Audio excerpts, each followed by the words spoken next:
está pasando en el mundo? El conflicto entre Rusia y Ucrania se complica cada vez más. El presidente de Estados Unidos anunció la entrega de aviones de guerra F-16 para la defensa de Ucrania y así fortalecer más a los soldados en el ataque en las zonas ocupadas por Rusia. Ya había mencionado Vladimir Putin que este tipo de apoyo militar a Ucrania sería con graves consecuencias y es cruzar la línea roja. ¿Cuál será la reacción de Rusia a estos anuncios? Estos aviones de combate que manda Estados Unidos llevaría a reforzar más a Ucrania y se trasladaría la guerra a los cielos y así contrarrestar el avance que tiene Rusia en la zona. ¿Hasta dónde llegará este conflicto? Rusia criticó duramente a Estados Unidos al entrenar pilotos de Ucrania en la utilización de aviones de combate. Rusia no se detendrá hasta que tome todo el territorio. Los países del G7 y Japón dieron el apoyo económico y militar a Ucrania y no será una victoria para Vladimir Putin. La situación geopolítica en el mundo está muy difícil. I have a flat assurance from Zelensky that they will not use it to go on and move into Russian geographic territory. But wherever Russian troops are within Ukraine and the area, they would be able to do that. Thank you all very, very much. Appreciate it.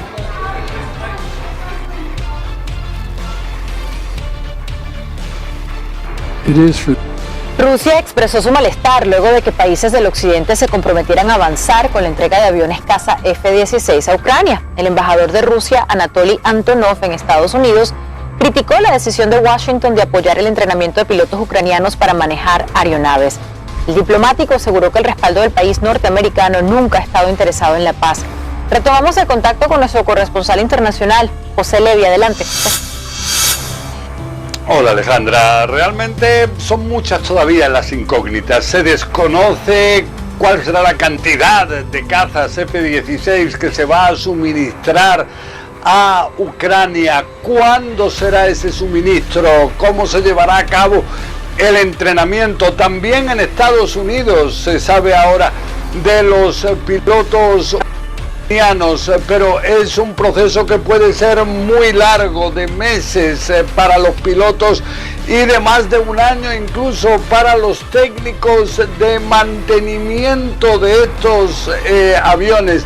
Entonces todo esto en un momento en el cual Volodymyr Zelensky, eso sí, quiso estar presente en la cumbre de los G7 en Hiroshima, en Japón, ahí para asegurarse de que la ayuda militar del mundo occidental a Ucrania continúa, que no se cansa Occidente realmente de esta guerra que se prolonga ya durante 15 meses y que, por ejemplo, ha costado a Estados Unidos 37.000 millones de dólares, una cantidad realmente impresionante, ingente, pero hay analistas que dicen que a Estados Unidos le significa tan solo el 5% de su presupuesto de defensa y de esta forma pueden verificar, por ejemplo, las armas de Rusia en el campo de batalla y esto tiene para Washington un valor enorme.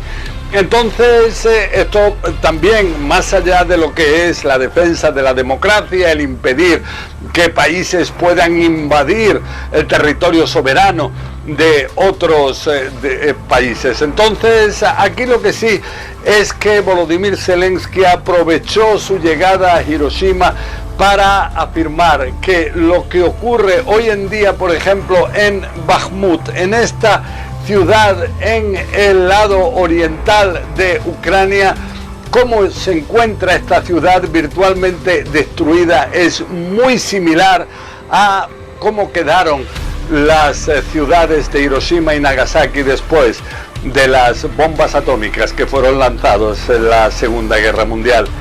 Alejandra. ¿Por qué vuelve a generar preocupación la planta nuclear de Zaporilla, José?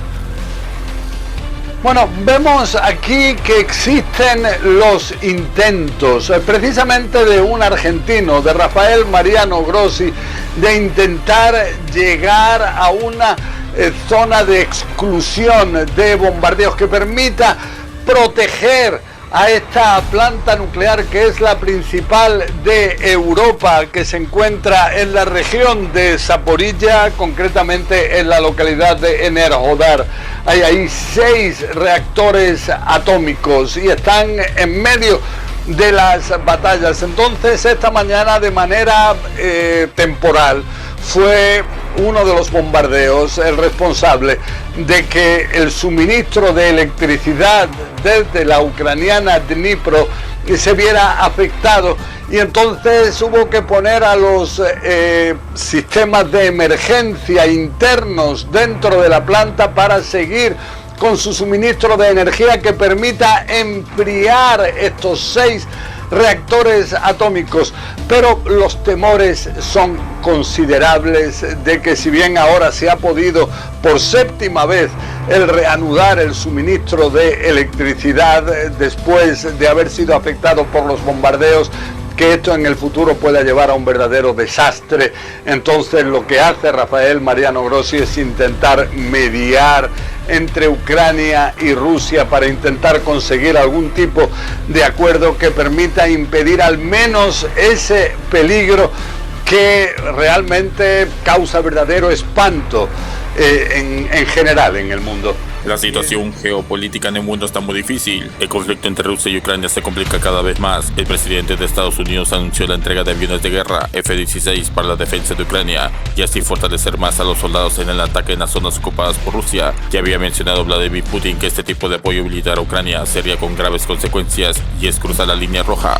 ¿Cuál será la reacción de Rusia a estos anuncios? Estos aviones de combate que manda Estados Unidos llevaría a reforzar más a Ucrania y se trasladaría la guerra a los cielos y así contrarrestar el avance que tiene Rusia en la zona. ¿Hasta dónde llegará este conflicto? Rusia criticó duramente a Estados Unidos al entrenar pilotos de Ucrania en la utilización de aviones de combate. Rusia no se detendrá hasta que tome todo el territorio. Los países del G7 y Japón dieron el apoyo económico y militar a Ucrania y no será una victoria para Vladimir Putin. Grave crisis política en México. El presidente Andrés Manuel López Obrador militariza el seguimiento de las vías férreas del país. Serie de la Secretaría de Marina realizaron un despliegue de soldados en la zona. Han causado una serie de críticas y señalamientos de la oposición hacia el presidente de México, en la que menciona que hubo un desacuerdo con el precio que realizaba la empresa Grupo México, proyecto de 3 vías asignados, y eso no le gustó al presidente de México, que querían cobrar más de $500 millones por los trabajos que se harían, los cuales serían 6.500 millones de pesos, y tomó la decisión por medio de un decreto, el despliegue de militares en los segmentos asignados, y los resguardó como seguridad nacional hasta que tome las medidas correspondientes del proyecto. Te invito a ver el video. El presidente de Ucrania llega a la cumbre del G7, reunión de las 7 potencias más poderosas del mundo, pide material bélico para hacerle frente a Rusia, así reforza las fuerzas militares de Ucrania, aviones de combate para recuperar y defender las tropas que avanzan, así podrán hacer retroceder a las fuerzas de Rusia. Este conflicto entre Rusia y Ucrania sigue escalando cada vez más países están involucrando y no dejarán que Ucrania sea una victoria de Rusia. La cumbre en Hiroshima-Japón están planeando más sanciones a Rusia y sacarlo del sistema financiero internacional. Esto le causaría graves consecuencias a su economía. Estados Unidos entrenará a soldados de Ucrania con aviones de combate F-16. ¿Qué reacciones tendrán estos anuncios en Rusia? Ya dijo Vladimir Putin que si este material que mandan a Ucrania afectara su territorio, habría graves consecuencias. El presidente de Ucrania nunca había viajado tan lejos en Japón desde que comenzó la guerra con Rusia, pero es muy importante esta cumbre para no aprovecharla. No te pierdas próximos videos, suscríbete y escribe tus comentarios cómo ve la situación y activa la campanita. Gracias.